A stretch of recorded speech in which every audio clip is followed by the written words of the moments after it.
Hey Fox, friends, this side.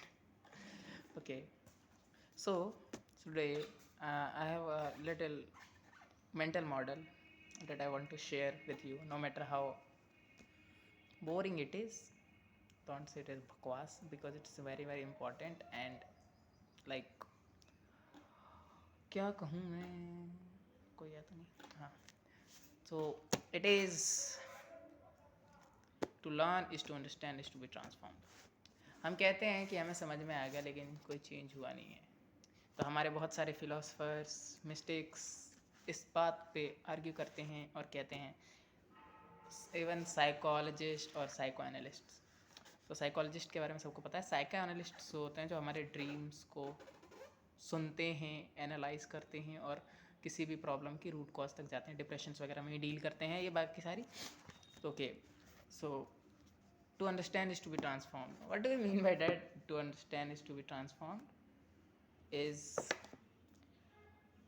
हमें कुछ चीज़ समझ में आई और हमने कहा हमें वो समझ में आ गई, बट वो हमारे बिहेवियर या हमारे एक्शंस में दिख नहीं रही है. लाइक चेंज ही नहीं हुआ है, ट्रांसफॉर्मेशन आया ही नहीं, मतलब हमने उसको समझा नहीं है.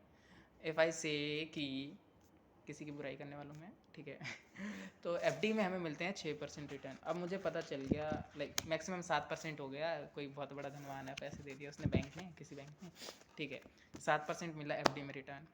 अब हमें पता है इन्फ्लेशन हो जाता है हमारा 6 से 7%.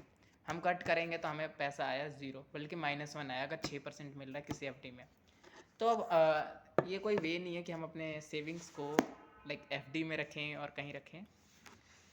हमें कहीं से समझ में आता है कि स्टॉक मार्केट में एक्सचेंज ट्रेडेड फंड्स, ज़्यादा नॉलेज नहीं चाहिए उसके लिए, और वो up to on an average NSC से करीब 15% रिटर्न, एनुअल रिटर्न निकाल देता है. ठीक है, अब हम कहते हैं हमें समझ तो आ गया, बट बॉस फिर भी आप पैसा अपने एफडी में रखते हो, आपको समझ नहीं आया.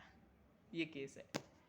To learn is to understand and understand is to be transform. समझ में आने का मतलब है ट्रांसफॉर्मेशन हो जाना. भाई अब एफडी में पैसा नहीं रखेंगे, भले हाँ एक प्रोपोर्शन होगा. Like there is a rule of 100 कि हम 100 में से अपनी एज माइनस कर लेंगे. और लाइक मेरी है 18, तो मैंने 18 किया, तो मेरा 18% पैसा सेविंग अकाउंट में रखूँगा, एफडीज़ वगैरह में रख सकता हूँ मैं. बट रिमेनिंग 82% पैसा मैं सिक्योरिटीज़ मार्केट में या रिस्की एसेट्स में इन्वेस्ट करूँगा, सो डैट कि मेरी मनी की वैल्यू बढ़ती रहे. That is a common rule of 100 भी से. सो आपको भी समझ में आ गया. अब फिर भी आप अपने पैसे एफडी और सेविंग अकाउंट्स में भर के रख रहे हो तो बेवकूफ़ हो आप, माफ़ करना. For that set for this video episode what ever that set for this video. Thank you for listening.